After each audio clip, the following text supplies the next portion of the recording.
Listen, I'm going to give you the most biased response ever. I'm a recruiter. Every MOS is the next best thing since sliced bread.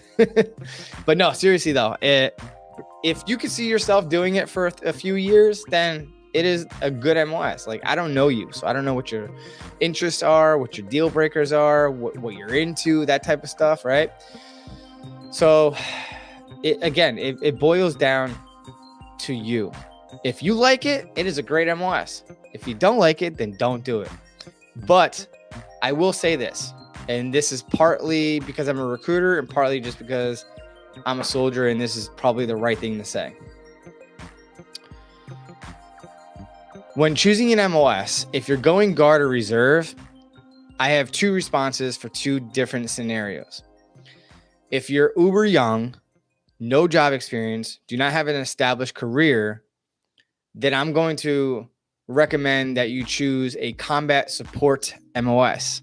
So that way you can learn a skill, possibly get certified or licensed in a skill within the Army that translates very well on the civilian sector, so you can spice up, make your resume look good, separate yourself from the rest of the competition who have the cookie cutter, same old degree, same grade, same school, same old song, same old dance. But what's going to make you different? What is going to make you stand out and be a better, or be a perceived better candidate for that position which you're applying for?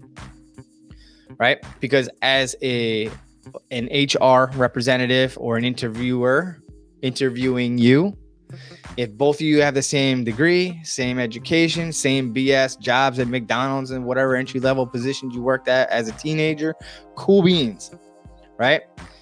You guys are identical, right? Who's going to be a team player? Who works well with others?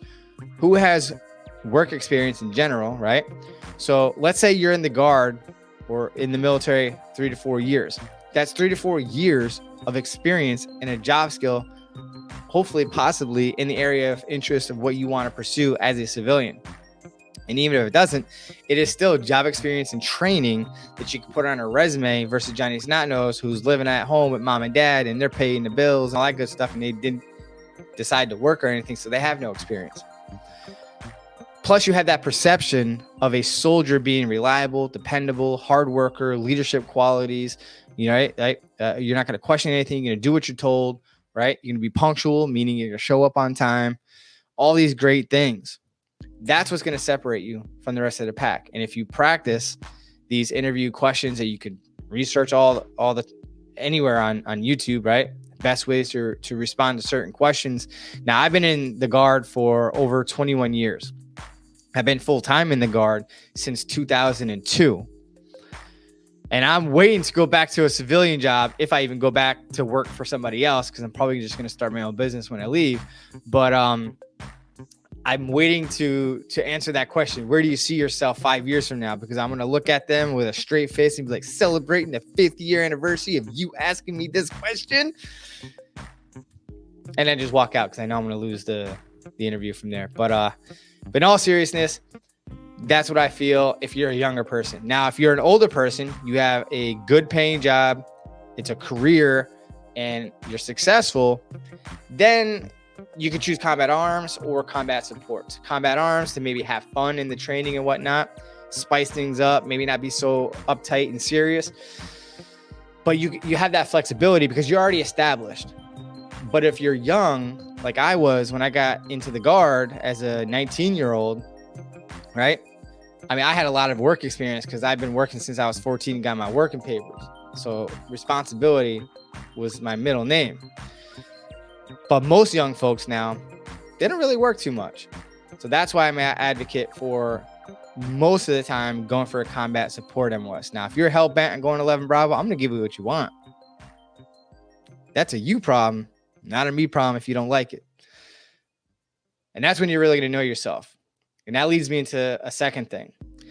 Most people are not going to fully know and understand themselves, like thoroughly, meaningfully know themselves until they hit 30 to 35, in my opinion. I thought I knew what I wanted and had a vision for myself at 18, 19, 20 years old.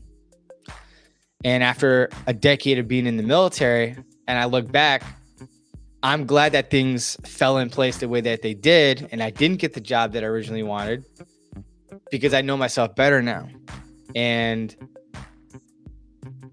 I'm going down a rabbit hole here for a simple question, but that would probably be another good video idea. But that's how I feel about it. Wanna be a mini me. All these just wanna be a mini me. All these just wanna be a mini me.